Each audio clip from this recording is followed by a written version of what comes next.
How to pick paint colors for interior rooms. Here are 12 tips from the pros on choosing interior paint colors that give your home rich personality. So you've renovated your house like a skilled surgeon, fixing structural flaws and preserving each room's distinct architectural character. But something's still missing. More than likely, that something is color, the renovator's secret weapon. Did you know that crown molding can visually raise the ceiling or lower it, depending on how it contrasts with the walls? Or that deft use of color can turn one room into a lively gathering place, and another into a relaxing space for curling up with a book? In today's open-plan homes, where kitchens, living rooms, and dining rooms are often one large space, color is used to help define interiors and create focal points in relatively featureless rooms. The trick, of course, is figuring out how to pick paint colors to use, and where to put them. How to choose interior paint colors. 1. Create a color scheme that matches your home's furniture. Start by selecting 3 colors from an existing object in your home. Take a pillow from the family room sofa, your favorite tie or scarf, or a painting, anything that conveys comfort, or has an emotional connection for you, and take that object to the paint store. Find 3 sample strips with those colors, and you instantly have 15 to 18 colors you can use, since each sample strip typically contains 6 paint colors. The next step is to choose one of the 3 paint colors as your wall color, and to save the other 2 to be used around the room in fabric or furnishings. To choose the colors for adjacent rooms, take the same original 3-color sample strips, and select another color. Finally, choose a 4th color that can be used as an accent. Splash a little of that color into every room of the house, by way of a pillow or plate or artwork. It makes a connection between the spaces. 2. Decide on the finish to create an appealing visual effect. Once you have your colors in hand, consider the finish you'll be using. Though today's flat paints have increased stain resistance, conventional wisdom has long held that a satin finish is best for walls, because it is scrubbable and doesn't draw attention to imperfections.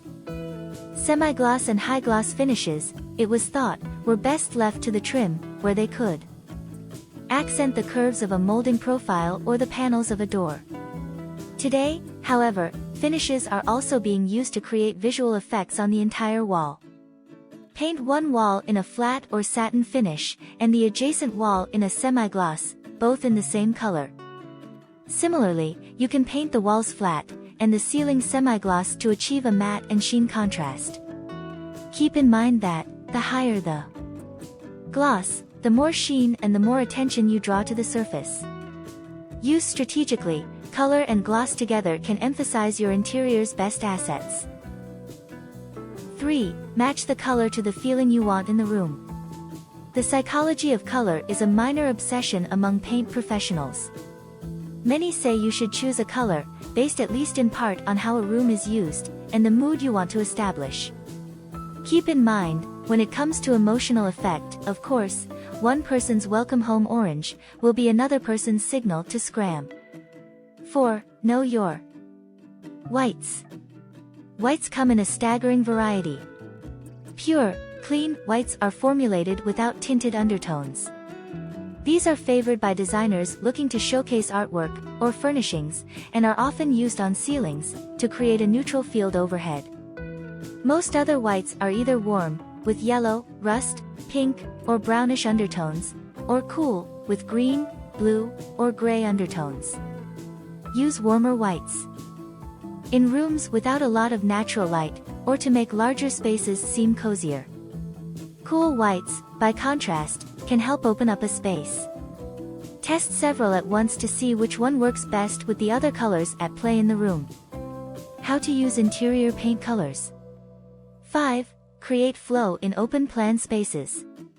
Continuity is important on the ground floor, but color can help zone a big open space, separating the dining area from the TV room, for instance. There's no need to stick to a single color, or even a single color palette that is either all warm, reds, oranges, yellows, or all cool, blues, greens, bright whites. However, By using muted, dustier values, there's a better chance the colors you choose will flow into one another. 6. Make small spaces feel bigger or cozier. What colors make a room look bigger? Generally, crisp whites can make a space feel bigger and more open, while warm colors create a sense of intimacy. At the most rudimentary level, large rooms generally can handle more color than small rooms. Lighter hues can open up a small space, while darker colors give the perception that the surfaces are closer than they are. What colors make a room cozier? Of course, some small spaces don't need to feel big. If you're aiming to create a welcoming or cozy atmosphere in a foyer, study, or library, for example, hunter green or rust may serve you better than pale peach or celery. 7. Using color architecturally. One of the most effective ways to use color to transform a room is to play up its architectural features.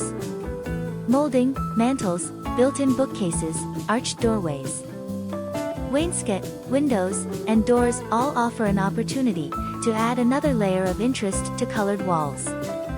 Painting, molding, and doorways. For subtle emphasis, painting molding or doorways, just one step lighter or darker than the primary wall.